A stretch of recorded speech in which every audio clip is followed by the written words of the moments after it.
পটল চিংড়ি তো আমরা কম বেশি সকলেই রান্না করতে পারি, তবে একবার আমার এই পদ্ধতিতে পটল চিংড়ি রান্না করে দেখুন, স্বাদ মুখে লেগে থাকবে। এটা খেতে এতটাই টেস্টি হয়। তো তার জন্য প্রথমেই আমি এখানে পটলগুলোকে খোসা ছাড়িয়ে বোটাগুলো কেটে নিয়েছি। কেটে নিয়ে এটাকে ডুমো ডুমো করে কেটে নিয়েছি। কেটে সুন্দর করে জল দিয়ে ধুয়ে পরিষ্কার করে ভেজে নিচ্ছি। এখানে আমি শুধুমাত্র স্বাদ অনুযায়ী সামান্য একটু লবণ ব্যবহার করেছি। বাকি আমি হলুদ কিন্তু দিইনি, কারণ হলুদ দিলে আমার তেলটা কালো হয়ে যাবে। তার জন্য আমি এখানে হলুদের ব্যবহার করিনি, কারণ এই তেলেই আমি রান্নাটা সম্পূর্ণ করব। তো পটলটা আমার ভাজা হয়ে গেছে, এবার আমি আলুটাও ওই একই তেলে ভেজে নিচ্ছি।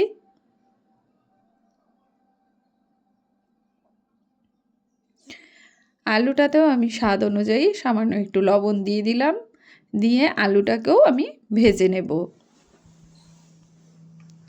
তো যতক্ষণ আমার আলুটা ভাজা হচ্ছে ততক্ষণ আমি একটা মশলার পেস্ট তৈরি করে নেব।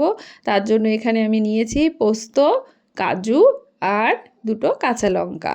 এটাকে বেটে আমি পেস্ট রেডি করে রেখে দেব। তো দেখুন আলুটা কিন্তু আমার ভাজা হয়ে গেছে, এবার আমি আলুটাকে নামিয়ে নিচ্ছি।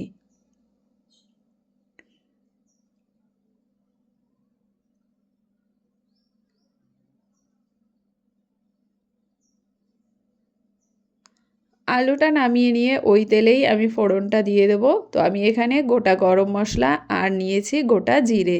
জিরেটা দিয়ে ভালো করে ফোড়নটাকে একটু ফুটতে দেব। যখন ফোড়নটা থেকে সুন্দর একটা স্মেল আসবে তখন আমি তার মধ্যে দিয়ে দেব কুচি করে কেটে রাখা পেঁয়াজ। পেঁয়াজটাকে দিয়ে এবার একটু ভাজা ভাজা করে নেব যতক্ষণ না পেঁয়াজটা নরম হয়ে যাচ্ছে। পেঁয়াজটা একটু নরম হয়ে গেলে তার মধ্যে আমি দিয়ে দিচ্ছি আদা রসুন বাটা। আদা রসুন বাটাটা দিয়ে এটাকে আবারও আমি একটু কষে নেব, যাতে আদা রসুনের কাঁচা গন্ধটা চলে যায়। আর তারপর আমি এতে দিয়ে দেব হলুদ গুঁড়ো, লঙ্কা গুঁড়ো।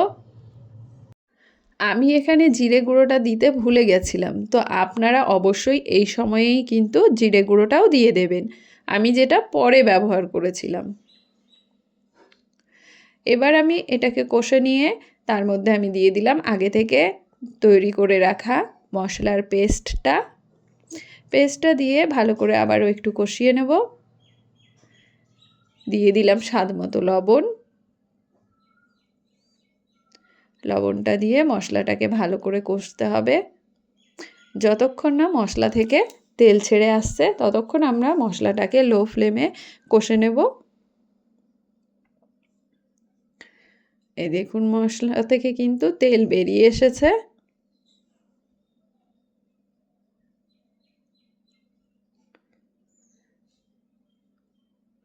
এবার আমি এর মধ্যে দিয়ে দেব আগে থেকে ভেজে রাখা আলুগুলো।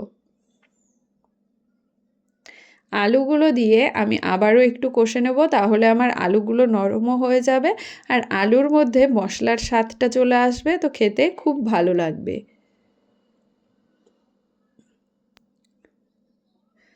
তো আলুটা দিয়ে আমি আবারও একটু কষে নিচ্ছি মশলাটাকে।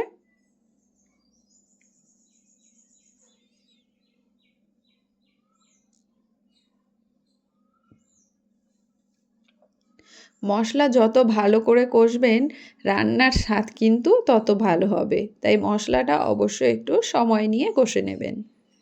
যে জিরে গুঁড়োটা আমি আগে দিতে ভুলে গেছিলাম সেটা আমি এখন দিয়ে দিচ্ছি, দিয়ে আবারও একটু কষে নেব আমি মশলাটাকে। আপনারা কিন্তু অতি অবশ্যই যখন আমরা হলুদ গুঁড়ো, লঙ্কা গুঁড়ো ব্যবহার করেছি তখনই জিরে গুঁড়োটাও দিয়ে দেবেন। জিরে গুঁড়োর সঙ্গে আপনারা চাইলে কিছুটা ধনে গুঁড়োও ব্যবহার করতে পারেন। তো দেখুন মশলাটা আমার কষা হয়ে গেছে, এবার আমি জল দিয়ে দিলাম।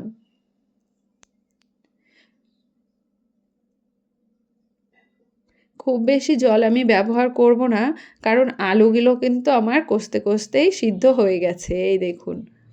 আর এটা যেহেতু একটু গামাখা গামাখা হবে তাই খুব বেশি জলের ব্যবহার এখানে করব না। জলটা আমার ফুটে উঠেছে। এখন আমি এর মধ্যে আগে থেকে ভেজে রাখা চিংড়ি মাছ আর পটলগুলো দিয়ে দেব।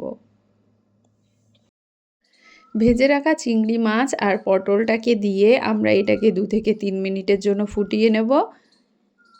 আমার রেসিপিগুলো আপনাদের কেমন লাগছে কমেন্ট করে জানাতে কিন্তু একদম ভুলবেন না। আর রেসিপি ভালো লাগলে লাইক শেয়ার করে চ্যানেলটিকে সাবস্ক্রাইব করে দেওয়ার অনুরোধ রইল। 2 থেকে 3 মিনিট ফুটিয়ে নেওয়ার পর এর মধ্যে আমি দিয়ে দেব সামান্য একটু চিনি। চিনিটা আপনারা চাইলে নাও ব্যবহার করতে পারেন। চিনিটা দিয়ে আবারও কিছুক্ষণ ফুটিয়ে নিয়ে তাতে আমি দিয়ে দেব আগে থেকে বেটে রাখা গরম মশলা। আপনারা চাইলে গরম মশলার গুঁড়োও ব্যবহার করতে পারেন, কোনো অসুবিধা নেই। আর দিয়ে দেব সামান্য একটু ঘি আর গরম মশলা দিয়ে এটাকে ভালো করে মিশিয়ে নিলেই কিন্তু আমার আজকের রান্না একদম রেডি। তো আজকের রেসিপি কেমন লাগলো অবশ্যই কমেন্ট করে জানাবেন। রেসিপি ভালো লাগলে লাইক শেয়ার করতে একদম ভুলবেন না। দেখা হবে আরেকটি নতুন রেসিপির সঙ্গে, ততক্ষণের জন্য টাটা।